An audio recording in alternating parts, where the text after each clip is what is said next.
मध्य प्रदेश कांग्रेस के अध्यक्ष जीतू पटवारी ने युवाओं के साथ 2 दिन जमकर साइकिल चलाई। इंदौर और भोपाल के बीच 200 किलोमीटर की दूरी तय करने में जीतू पटवारी को सिर्फ 2 दिन ही लगे। वैसे इस साइक्लोथॉन का मकसद युवाओं खासकर जेन-ज़ी को कांग्रेस से जोड़ना और उनके मुद्दों को प्रमुखता से उठाना था। कांग्रेस का यह साइक्लोथॉन कैसा रहा, उससे पार्टी को क्या कुछ हासिल हुआ, इस रिपोर्ट में देखिए।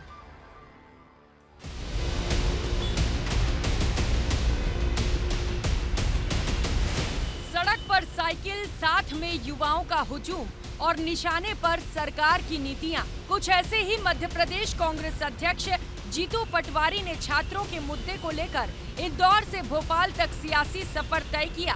मंगलवार को इंदौर से पटवारी निकले।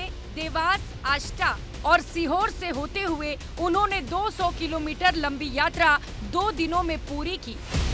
भोपाल पहुंची साइकिल यात्रा में बड़ी संख्या में युवा शामिल हुए थे। वे नारेबाजी करते हुए नजर आए। इधर जीतू पटवारी ने भी बताया कि उन्होंने यात्रा क्यों निकाली।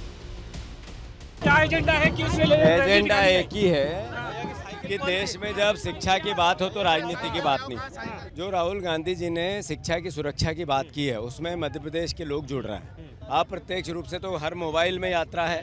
तो ये मैसेज क्या है?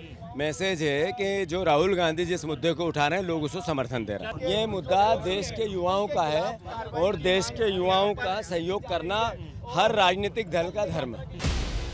दरअसल राहुल गांधी के छात्रों की गूंज अभियान के तहत जीतू पटवारी ने साइकिल यात्रा को निकाला, जिसका मकसद नीट परीक्षा पेपर लीक जैसे मामलों को लेकर युवाओं के आक्रोश को आवाज देना, केजी से पीजी तक मुफ्त शिक्षा की मांग को प्रमुखता से उठाना, प्रदेश में भ्रष्टाचार के मुद्दे पर सरकार के खिलाफ जनमत तैयार करना और जेन-ज़ी यानी नई पीढ़ी के युवाओं को कांग्रेस की विचारधारा और अभियान से जोड़ने की कोशिश करना था।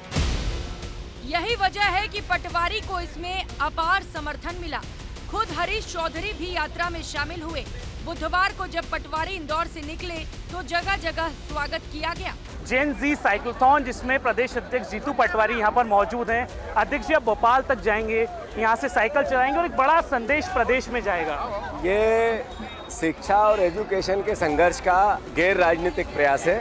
हमने मध्य प्रदेश में केजी से पीजी तक मुफ्त शिक्षा मिले इस अभियान को शंखनाद किया। आपने आपकी आवाज़ को बुलंद करने के लिए साइकिल को ही क्यों चुना? साइकिल एक नैरेटिव होता है गरीब का, उसके पास भी साइकिल होती है। तो मैं उस भावना को जीना चाहता हूँ जिस भावना से युवा जुड़े। हालांकि अब इस यात्रा पर बीजेपी ने तंज कसा है। धर्मेंद्र सिंह लोधी ने जीतू पटवारी पर ही कटाक्ष किया है। अरे जीतू पटवारी का खुद कोई भविष्य नहीं है, जो खुद 30-35 हजार वोटों से हार गया हो और उसको कांग्रेस ने प्रदेश अध्यक्ष बना दिया, उसका क्या भविष्य होगा? मुझे नहीं लगता कि वो कांग्रेस को आगे ले जा पाएंगे। फिलहाल जीतू पटवारी की ये साइकिल यात्रा भले ही छात्रों के मुद्दे को लेकर निकाली गई हो, लेकिन इसके जरिए कांग्रेस ने युवाओं के बीच अपनी पकड़ मजबूत करने की कोशिश भी की है। अब देखना होगा कि सड़क पर दिखा ये समर्थन आने वाले दिनों में सियासी समीकरणों पर कितना असर डाल पाता है। ब्यूरो रिपोर्ट, विस्तार न्यूज।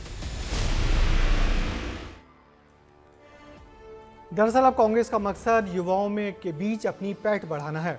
इसलिए लगातार छात्र और विश्वविद्यालय के कैंपस में पार्टी अपने गैर राजनीतिक कार्यक्रम लगातार कर रही है। पीसीसी चीफ जीतू पटवारी की साइकिल यात्रा का मकसद भी यही था। इस यात्रा में कितने युवा कांग्रेस की विचारधारा से प्रभावित होकर पार्टी से जुड़ेंगे ये तो बाद में पता चलेगा, मगर पीसीसी चीफ जीतू पटवारी की जबरदस्त फिटनेस के कायल तो युवा हो ही गए होंगे, जो 200 किलोमीटर की लंबी दूरी तक साइकिल चलाकर उन्होंने साबित कर दिया है।